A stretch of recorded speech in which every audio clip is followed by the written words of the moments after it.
Hello everyone, Jennifer Kumar here from Authentic Journeys in this fourth part of a five-part series on polishing your email skills to set a good professional impression. Now, we've went through the first three sessions you can see listed here on the screen, and I'll link them up here.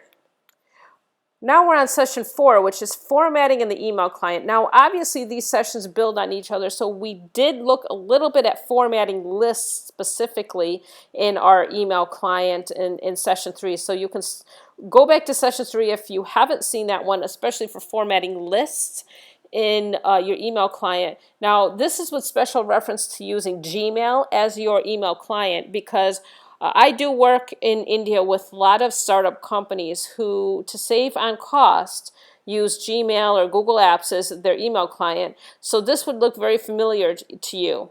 Many email clients look quite similar, but anyway, hopefully you can adjust some of these tips to your email client to help you better format your emails. Now, what we did look at to, create these lists is using either bullet point or numbered list. You can see down on the bottom where my cursor is. Now, we always suggest to use these rather than hand forcing and typing in yourself the numbered list. Why is that? Well, the spacing is standardized here, and it will stay standardized when sending the email and how your client or colleague opens it up in their email client, because everyone has a different email client that does some different things with spacing that's forced in when we write it in by hand. But if we do it this way, there's a lot less chance our spacing will get messed up in the other person's email client, and it will look crisp and clean like this. Now let's look at a few other things at the bottom of this email. Now here we see Tahoma. This is what they call the font face, or what the font style looks like. A lot of people like to play around with this and pick others like Comic Sans. How does this look to you now? Maybe it looks nice, fancy, it looks a little different, you put your personality into it. But, first of all, not all email clients can read all these other different fancy fonts. So when they open it up, sometimes some text or some numbers or whatever show up as weird symbols in another person's email client. So it's always better to stick with the tried and tested, like Sans Serif, if that's how it's pronounced. I think Tahoma is one I usually go for. That looks good.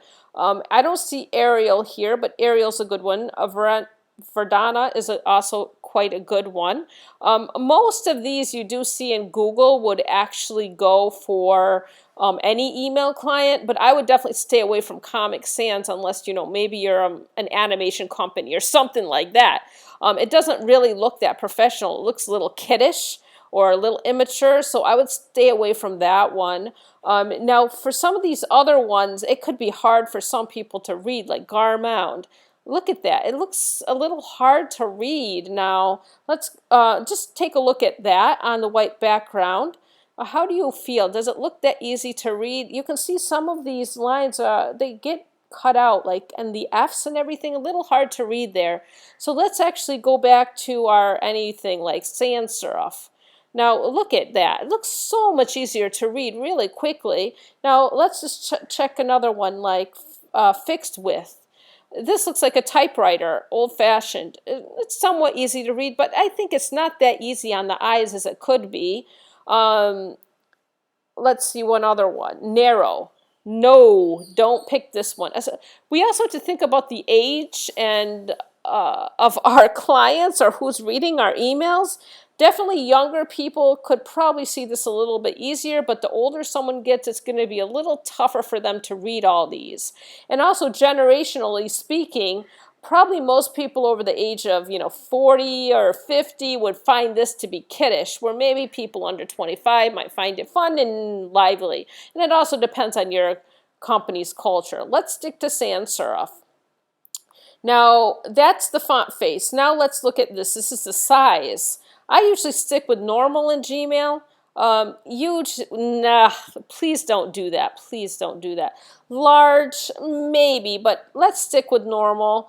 Small is way too small. And each font face looks different when you change the size. I would stick with normal sans serif or normal Verdana or normal Tahoma to look nice. Now bold. Don't use bold for everything. Bold for everything is like shouting in virtual language. If you want to bold a few things, like let's say, I don't know, in this one it doesn't make any sense to bold something. But let's say I was going to write in here about our next meeting. Feel free to send your feedback or questions before our next session on, I don't know, I'm just making up a date here, September 4th, 2016. If I wanted to make sure they got the date, that I could bold that. You don't want to bold everything, because it's like the boy who cried wolf. He cried wolf, there's no wolf, and then it's like the wolf is there, nobody believes him. So if you bold everything, nobody will find anything, worthwhile or important. You only bold what is important. Don't make everything all caps. That's also like shouting. I would stick to normal formatting like this as far as, what should be capitalized. If you don't know which things should be capitalized and which shouldn't, then definitely go to Google and learn a little bit about that. There's a lot of tutorials on understanding what kind of words need to be capitalized. Capitalize names, capitalize proper nouns, capitalize job titles, capitalize the words that start every sentence. If you were to write a sentence like even this, feel free to send your feedback. Feedback does not need to be capitalized. Questions does not need to be capitalized. Sometimes in India, I find that people capitalize the wrong words. So learn about what a proper capitalization actually means. That will also set a good impression in your emails. And as you can see, this has nothing to do with grammar. Even people with perfect grammar make these mistakes. Now, all of these bold, we just went through. Italics is like bold. You don't want to overdo it. Now, let me see what bold italics looks like. If I really want to italicize it, I can just keep it as italicized, or I can make it underlined. But usually underlining and italicized looks kind of strange. So if I really don't like to use italicized, because you can see it. It's harder to read once it's italicized. I'm not going to look at that in other font faces. You can do that, but you can already see right here it's a little harder to read. So I would stick with only one of these for emphasis. If you're having a list of things and you want to, let's say I was going to change this up a little bit. I'd like to share with you 3 links from the Authentic Journeys blog that will reinforce the concepts we talked about today in our session today. Let me see. That doesn't work here, but let's say I was going to change this to something like, I am writing to share some links that you can refer to until our next session. And I wanted to title this list. So the list is titled Tips for Small Talk. So before you go to make the list, you can put a colon here. You don't need a colon. You don't want a semicolon. You can use a dash. A dash can have a space there or not, but I prefer colon. Now for this, I could bold it, or I could underline it. Not italicize. That doesn't look good. I always prefer bold. But if I'm using bold to actually highlight the list title, then probably I would use underline or italicize for this. So then, in that case, this is just my personal style. I would prefer this to be underlined and this to be bolded if I'm going to use that way. But everyone has their own personal style. You just don't want to overuse anything. Now, these are obviously underlined because they're hyperlinks. If I just gently click on it, you can see the hyperlink. Otherwise, they would not be underlined. Okay, now this is alignment. You can align left align. I always suggest left alignment in emails. This is middle aligned. This is really rare. You wouldn't really need that too often. In right align, please don't use these two. This is probably really rare and for only really unique circumstances. And some people ask me, should I tab in? Like, I'm going to press tab here to tab tab in, actually in my Gmail client, the tab's not even working here. So I would have to force the tabs in by pressing space bar. Now I'm pressing it around 6 or 7 times or more. Please don't do this. Why? Because when the person opens it in their client, it won't look the same as when you have done it. So I would say, for the most part, to avoid tabbing. Tabbing doesn't seem to work anyway in the Google client, but forcing the spaces in by pressing the space bar is also not a good idea. So please don't do that. Now we already went through these. Now this is indent less and indent more. So this is for some reason, let's say if I wanted to, indent this list even further, I could press it indent in.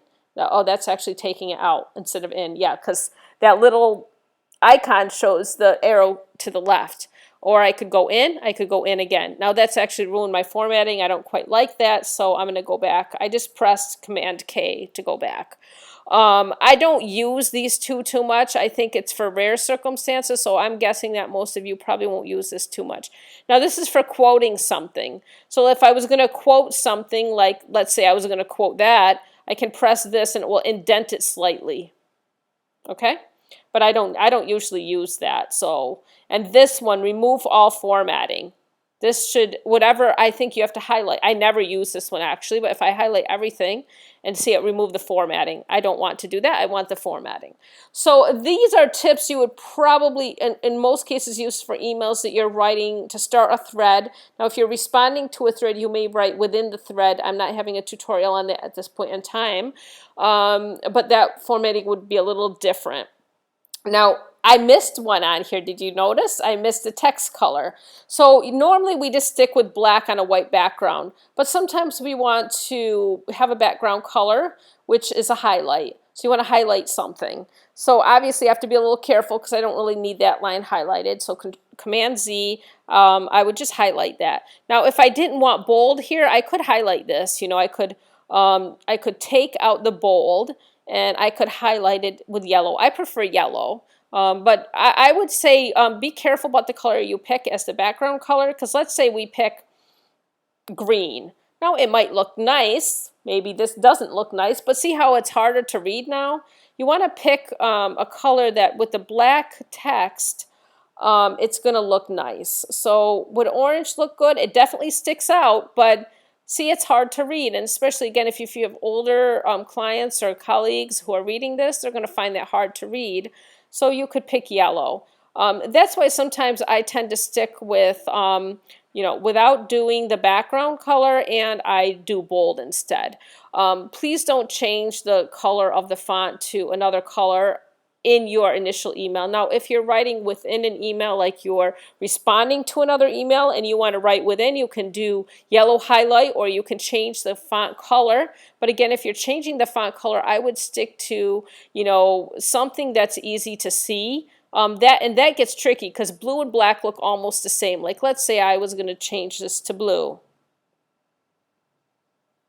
Oops, I did the wrong thing. I did the highlight instead of changing the text color. So I'm going to change the text color to blue. And, some people can see the difference. But if you're reading it real quickly, like most of us read our emails in less than a minute, that's going to be hard to see. I mean, this is easier to see. But this is harder to see. So I don't suggest changing the font color. Only within when writing responses, when you're writing within, like if I'm writing within here and I'm writing something in like, I don't know, yellow is not a good color. Maybe pink. Does that look good? Thank you. I will see you on September 4th. Okay. So then if I didn't like pink, I can highlight that and I can choose another color like, would gray work? Again, that's not going to work because see how it's not that easy to see the difference? What about green? Green might work. Green works, but depending on the shade, it might be hard to see. So that's why I tend not to actually change the color of the text, and I go for the background color instead, like that. but I don't need that in this email, so I think I'm going to just delete that, and I'm at the end of this tutorial that has went horribly over time.